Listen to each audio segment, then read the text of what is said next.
Hey there, LBT Squad. I'm your host, Alex Pop, and I had to go a little out of order in reviewing the Land Before Time movies because the last one I reviewed was The Stone of Cold Fire, and I've only got time for one more before the release of the Land Before Time 14 Journey of the Brave, which is coming out next week. And out of the remaining 6 movies, the only one that I foresee as being crucial to talk about before Journey of the Brave is the Land Before Time 10, The Great Longneck Migration. Now, I always leapt for joy every time another movie was announced, but looking forward to Journey of the Brave right now is the equivalent of what it was like looking forward to the Great Longneck Migration as a 9-year-old. I was ecstatic about seeing this movie. The title made it sound like a really grand experience, and it also made me think that Allie from Journey Through the Mist would be making a reappearance. Sadly, though, she doesn't. But I was still in for a surprise when I got this movie on Christmas Day 2003, and it's easily the one where I have the most memories of experiencing it for the first time. Now, The Great Longneck Migration may be the most popular of all the Land Before Time sequels, and understandably so. And although there are aspects of this movie that I still do love very much, there are other things about it where I have to look back on it and think, that doesn't make sense. So time to see how well it holds up for me. And as always, these are in-depth reviews, so spoiler alert. Littlefoot and his grandparents are sharing reoccurring dreams, referred to as sleep stories, about the sun falling out of the sky. Having no idea why or where, they feel that these dreams are calling for them to start a journey. Littlefoot tells his friends about it, and they sing a song about adventuring, which apparently was so popular that it had to be in 7 episodes of the TV series. The song is enjoyable enough, although I do find it funny how Ducky, Petrie, and Spike are really intrigued by the idea of having adventure as though it's something that they don't experience on a regular basis. I mean, if they don't, then how are we at Land Before Time X? So Sarah laughs off the idea of just wandering off because of a dream, but not long after Littlefoot and his grandparents leave, she has a nightmare of her own, in which Littlefoot returns to the Great Valley in full glory, with the other dinosaurs celebrating his arrival, and even her dad chanting his name. Sarah is prompted to grab Ducky, Petrie, and Spike to follow behind and find out what's going to happen. Along the way, they run into an old Apatosaurus named Pat, voiced by the late great James Garner, and as he helps them out on their travels, he tells them a legend about how the sun was pushed out of the sky by the moon, and an enormous herd of longnecks were standing down there, and they stretched their necks up, caught the sun, and shoved it back into the sky. A likely story, but the way this comes into play later, well, we'll get to that. As Littlefoot and his grandparents wander from swamp to desert to jungle, they slowly find out that hundreds of longnecks are headed the same way. The first of these that they meet is a gigantic Supersaurus, and the introduction to this character starts with a pan-up shot. And I remember watching it for the first time and I was like, oh, it's Doc! It's Doc! And then she starts speaking with the voice of Bernadette Peters and I'm like, oh. The character's name is Sue, and the only thing that I could think about was the fact that Sue is the name of the most famous T-Rex skeleton that's ever been found. But all joking aside, Sue isn't a very needed character. All she does is state at one point that she's tired of being the tallest longneck, and wishes that she could have someone to look up to. 20 minutes later, she runs into that someone, they share like 3 lines, and then just like that, her story arc is complete. If you can even call it that much of a story arc. So as the journey proceeds, we see several establishing shots of the longneck herd as it multiplies. It's in these shots that the CGI landscapes are most noticeable. Now there was some visible CGI in Journey to Big Water, but it was only a few simple objects. Here, whenever there's a wide shot, there's always CGI involved, and it's most conspicuous when the shot moves and our viewpoint of the ground shifts. It mars what is otherwise colorful and lively traditional animation. So the herd eventually stops in an enormous crater where countless longnecks have gathered.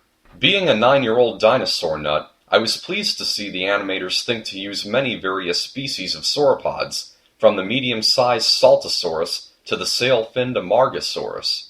As Littlefoot takes a look around, he runs into and is bullied by a young Brachiosaurus named Shorty. Their fight is broken up by an adult longneck named Braun, voiced by Kiefer Sutherland. Braun, being responsible for Shorty, apologizes for his behavior and introduces himself to Littlefoot. Grandpa Longneck then shows up, and he and Braun recognize each other. We then get the only line in the series that just about rocked me to my core. Littlefoot, this is your father. Littlefoot's response to this out-of-nowhere revelation is very strong and very realistic. Without any word, he turns around and runs away, upset and confused. And if you've seen the first movie, you can feel what Littlefoot is feeling. You get the sense that there must be a million thoughts going through his head. Where's he been all this time? Why wasn't he there to protect him and his mother? Could she have still been alive if he had been present? It's one of the most emotionally stirring scenes in any of the sequels. That being said, when Braun catches up to Littlefoot to explain his absence, there are a few flaws in his backstory. He says that before Littlefoot was even an egg, Braun left his wife to go find a safe place for raising children. This seems illogical when taking into account what was going on at the start of the first movie.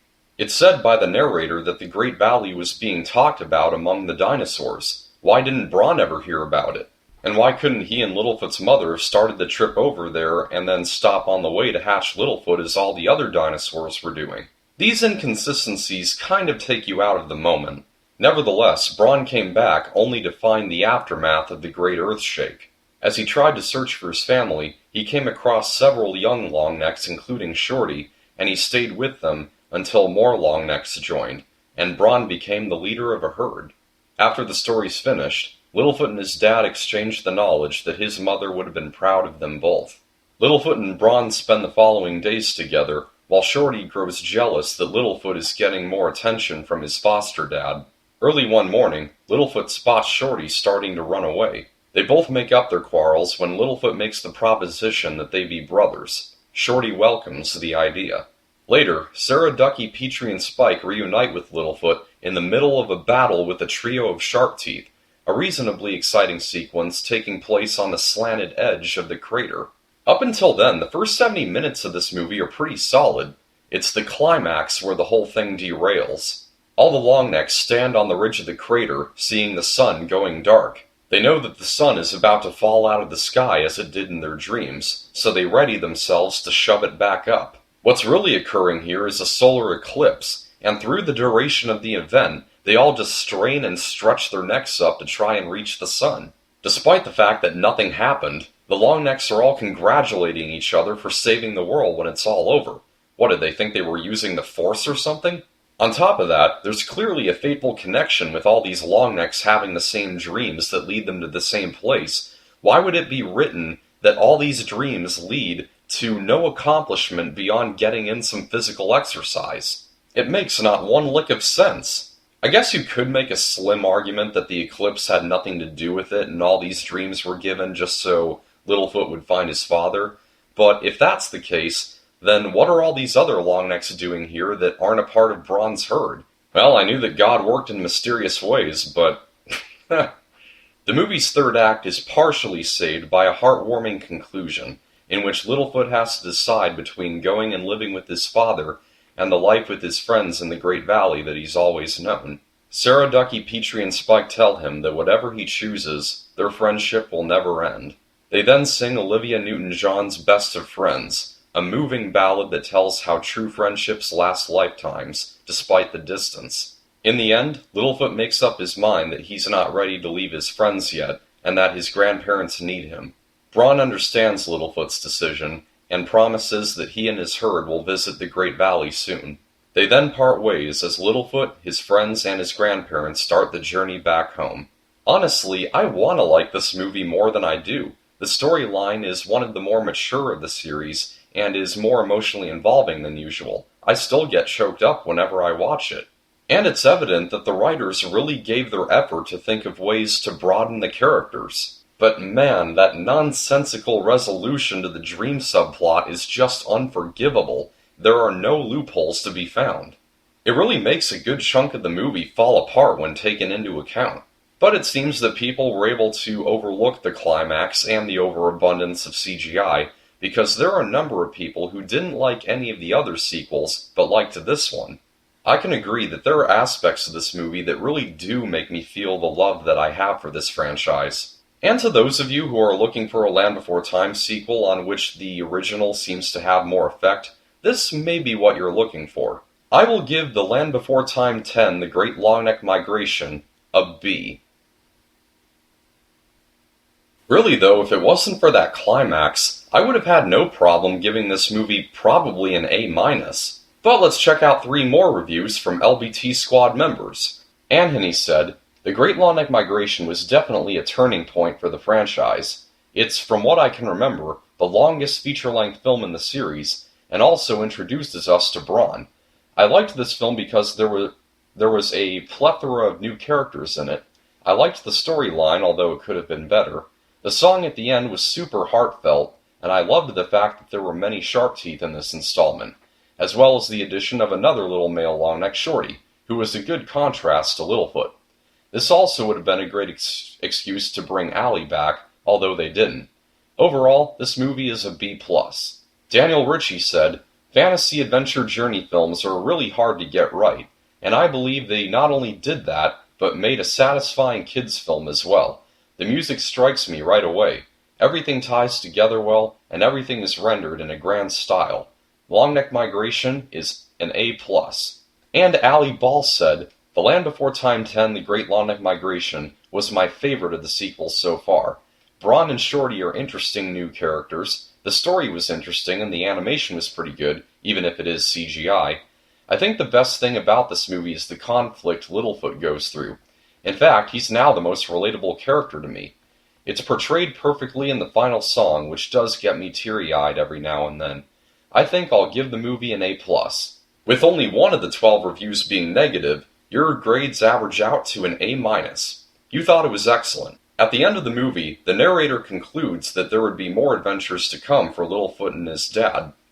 And guess what? We're going to see one of those adventures in just a few days. The Land Before Time 14 Journey of the Brave is the first installment in almost 9 years, and I am dying to see it. After thinking for so long that the series went out on such an uneventful note with The Wisdom of Friends, it's great to know that it has another shot. The movie is out on February 2nd and is a Walmart exclusive. You can pre-order it by clicking on the link in the description below. You can also expect to see my review on the movie by February 6th, depending on how soon it arrives at my place. I can't wait to get my review out to you guys. It has been a truly amazing experience being able to have you guys to celebrate the revival of this franchise with, and our wait is almost over. That's a wrap for now. If you liked this and you want to see more, slap the like button, subscribe for future videos, and follow us on Facebook. Thanks for watching. I'm your host, Alex Pop. Catch you later.